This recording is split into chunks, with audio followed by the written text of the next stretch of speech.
¿Saben quiénes están en peligro? Y eso sí me parece muy grave. Las trabajadoras domésticas. Y trabajadores porque hay quien tiene que le ayude un hombre y no una mujer a limpiar la casa, a planchar la ropa, a acomodar las cosas. Cortar el pasto. Todo Cortar eso. el pasto es importantísimo. En general son mujeres. Pues dicen que el trabajo doméstico va a ser el más dañado. Una vez que salgamos de esta crisis y entremos a la económica, los trabajadores domésticos, no solo aquí en México, sino de todo el mundo, son los primeros que van a ver reducidos sus ingresos, porque pues los que los empleaban también se quedaron sin trabajo. Ujú. Y al primero que vas a correr es a tu trabajador doméstico, a la sirvienta, al sirviente. Yo creo que no, porque eso te condena a hacer el trabajo que hacía ella. Y si, Si tienes 5 hijos y tienes platos, cenan, desayunan y comen todos los días, es una verdadera monserga ponerte a lavar platos de 5 personas, ¿eh? ¿Y cómo le pagas si estás desempleado? ¿No? Pues se saca dinero porque es algo de lo que no se puede prescindir. En este momento, Mario, la mayor parte de esas personas que auxilian en casa, que no han podido seguir trabajando en su casa, están sin ingresos. Muy pocas son las personas conscientes, responsables de que hay personas que llevan 10, 15, hasta 20 o más años trabajando en una casa y que le dijeron, no vengas porque hay que cuidar la sana distancia y te voy a dar tu sueldo. Muy pocas. Los demás les dijeron, ahí regresas cuando esto termine. No, Mario, no, hay que ubicarnos en la realidad. Y si alguien está desempleado, ¿de dónde va a sacar dinero para poderle pagar cuando se reanuden normalmente, entre comillas, las actividades? Liliana. Yo hablo de mis experiencias siempre, Liliana. de los casos que he visto. Pero ¿sabes qué, Mario? Mira, el que tengas una persona que te auxilie en la casa, o sea, es elemental, incluso para que tú mismo puedas realizar tus tareas. Pero aquí yo creo que esto va más allá de ese compromiso. No tienes con qué pagarle, o sea, simplemente no te alcanza. No es porque no quieras. Yo puedo decir... Le pides el favor, ¿sí? Sí, en serio. No. La gente es muy leal y sabe que está trabajando y que a la larga se le va a pagar. Mira, no lo dudo, pero hasta esa persona dice, bueno, te hago el favor, pero yo también tengo que llevar de comer a mi casa. Esa es la cuestión que también, entonces, esto se está dando no porque no nos interesen esas personas, son fundamentales para que también todos los demás podamos realizar nuestras actividades normales y con más tranquilidad y con más fuerzas y más enfocados a lo que tenemos que hacer, pero no hay dinero, ese es el problema. Sí, yo creo que puede llegar a un acuerdo con las personas del servicio doméstico y demás, pero hay que reducir gastos, es decir, no, quizá si le pagabas un sueldo justo antes de la pandemia, ahora que regresemos habrá que renegociar ese tipo de cosas y evidentemente, como a todos les va a pasar, hay gente que ahorita ya no tiene trabajo, hay gente que le redujeron 30, 40% el salario, hay gente que apenas va a buscar o que no ha podido, pues toda la industria restaurantera, por ejemplo, a pesar de que yo creo que hubo un auge o ha habido un auge de la comida de entregas y este tipo de servicios a domicilio y demás, el hecho es que pues, un restaurante no funciona, aun cuando dicen que van a abrir los restaurantes a un 40%, con un 40% es muy difícil que rápidamente los restauranteros puedan recuperar. Híjole, se viene una situación difícil en muchos sentidos y yo creo que hasta que no estemos dentro no vamos a poder percibir realmente cuál es la dinámica de lo que viene y cómo viene. Si tú tienes tu restaurante al 40%, ¿para qué contratas a todos tus meseros? Exactamente. Pues los tienes que tener a la mitad. Sí. Ya vimos que destrozaron un restaurante que era un símbolo en esta ciudad, aunque no fuera uno por caro. Lo remataron en pedazos. A mí me dio tanta tristeza por la subasta del Churchill. Uy, era un clásico, el Sir Winston Churchill. No tenías que ir para saber que era un símbolo. Era un símbolo, claro. Siempre que pasaba uno por el periférico lo veía ahí. Sí. Esa casa totalmente tipo inglés, y que hasta parecía misteriosa, sí. Que además eran símbolos de la ciudad, como también cuando desapareció, por ejemplo, el Prendes de 16 de septiembre. Era un clásico de clásicos. Sí, es una tristeza que esos símbolos, o sea, gastronómicos, independientemente de si te atravesaron el mejor momento culinario de su historia, ya eran símbolos, ya eran íconos de la ciudad, ¿no? Sí. Así es. Miren, me están dando un dato la gente de producción. 8 de cada 10 empleos manufactureros son los que se dedican a construir, a armar, a hacer ese tipo de cuestiones dentro de la industria. 8 de cada 10 perdidos. ¿Cuántos de esos se van a recuperar una vez que esta industria arranque? Si es que arranca. Porque muchos de ellos se van a llevar su dinero y su inversión a otro lado. O ya se lo llevaron.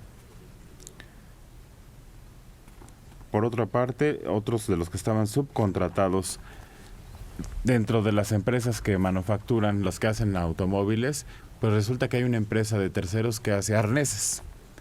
Esos también van a perder su empleo. Todos esos, hasta que no estemos, como dijo Alejandro, no vamos a saber de qué tamaño va a ser el guamazo que nos va a llegar, el ramalazo, como decíamos. Sí, la recuperación va a ser mucho más larga que el contagio, muchísimo más larga. Absolutamente. No hay manera de que se pueda reanudar en 6, 8 meses toda la actividad económica, porque hay empresas de todos tamaños que han tenido que cerrar y que no van a poder abrir por falta de recursos económicos. Y eso significan muchos empleos. Hay muchos que se han perdido en este momento, pero que más o menos estaban los dueños o los jefes, estaban manteniendo una situación a medio sueldo, pero ya que se reanude, esto va a tener la verdadera cara de la tragedia. Esto podría ser una promoción, se necesita una semana o mes del restaurante y órale, vayan todos y van a ver cómo sí se recupera. Teresa García dice, ahora nos salieron expertos en economía cuando los comentaristas no saben lo que es sobrevivir. Yo creo que sí, yo al menos sí. Tenemos experiencia personal, por favor, ¿Cómo? Y de nuestros familiares y amigos cercanos que se las ven negras y sabemos muy bien qué opciones hay y qué soluciones han tomado. Desde ponerse a fabricar comida y poner un puesto en la entrada de su edificio o imprimir menús que repartían en los edificios cercanos para llevar comida. Sí, claro. Había una obra que se llamaba El dolor de pagar la renta. Sí. ¿Nunca la vieron? Porque yo la vivo frecuentemente. Teresa García, este programa defiende a las empresas que no pagan impuestos y a los jueces y apoya la explotación de los trabajadores domésticos. Oiga, Teresa, yo no sé qué es lo que ha usted escuchado o está distorsionando el aparato donde nos escucha. Por el contrario, yo dije que a las trabajadoras y a los trabajadores domésticos no se les puede ni reducir el sueldo, ni dejarles de pagar. Yo no sé qué escuchó Teresa. Yo fui el que dije que se llegan a acuerdos con ellos para que acepten sueldos reducidos. Y ellos lo aceptan porque les interesa cualquier entrada.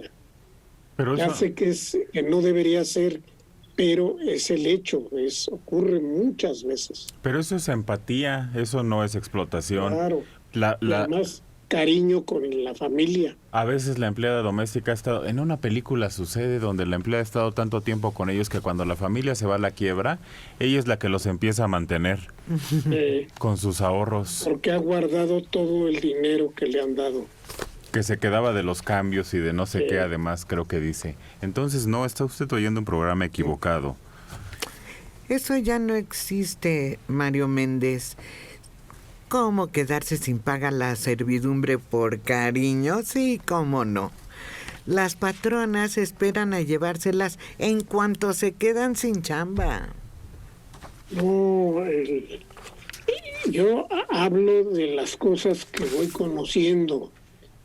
Si yo les platico que ocurren casos como estos, es que los he visto, y no una vez, sino 2, 3 veces. Que la gente aguanta un buen tiempo sin cobro o con un cobro reducido porque quiere el trabajo, porque no le gustaría perderlo. Es así de fácil. Bueno, yo voy a confesar aquí una intimidad. Mi querido Marcelino Perelló tenía una mujer que le ayudaba, Mica. Primero ella dominaba la casa. Él ya no era dueño de esa casa, sino que ella era la que coordinaba dónde se acomodaban las cosas y cómo se hacían las cosas en esa casa. Pero cuando había alguna carencia económica, ella es la que salía adelante.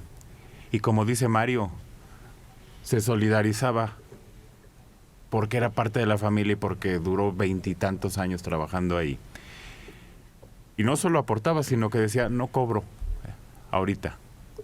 Entonces era increíble. Claro, hay relaciones que se dan con, sí, con el servicio doméstico que pasan a ser como la familia, como un miembro más que aporta. Sí, pero no es la generalidad, desgraciadamente. No es la generalidad. Como Yo dice nunca dije Adela, que todas. yo estoy de acuerdo con Adela, o sea, yo creo que es el mínimo de los casos donde la gente ha podido sostener a la gente que te ayuda en el servicio doméstico o trabajo doméstico, es mínimo. Es más fácil deshacerse de ellos o de ellas que poderlo sostener. Y sí, claro que hay casos donde pueden estar 20, 30 años, prácticamente toda la vida, pero yo creo que son, como dices tú, Adela, mínimos, son muy, muy contados. Sí, y sí, efectivamente, sí los hay. Hay personas a las que quieres más que a los familiares a veces, y los cuidas más. Mi relación más larga con una mujer ha sido con ellos. Sí, tienes Sí. toda la razón. No, y por ejemplo, la que me hace de veras el gran favor de venir a hacerme el trabajo pues me conoce desde que mis hijos eran niños de 4 o 5 años, ahora ya tienen 40. Y pregunta por ellos y a veces va a casa de ellos a hacer trabajo de aseo, de limpieza. Y hemos puesto negocios, la ella ha ayudado a comprar un taxi para su hijo, cosas así. Y claro, y me dice, cuando usted tenga problemas, yo vengo con mucho gusto. No ha sido el caso, por fortuna. Pero mira, hay casos Luego, que sí. llevan 20, 25 años trabajando en una casa, pero tienen, por ejemplo, 1 o 2 hijos en la preparatoria, o uno en la prepa y el otro en la universidad. ¿Tú crees que esa mujer se va a dar el lujo de decir, bueno, pues no me pague este mes, cuando tiene la responsabilidad de 2 hijos o de 3 o de la mamá? No. Pues hay quienes sí. Ahí, no, al hijo no le va a decir, ¿sabes que estamos en crisis? Hoy no comes. Hay quienes sí. Hay quienes y yo sí. los conozco. Hay quienes sí, yo también. Como Mario.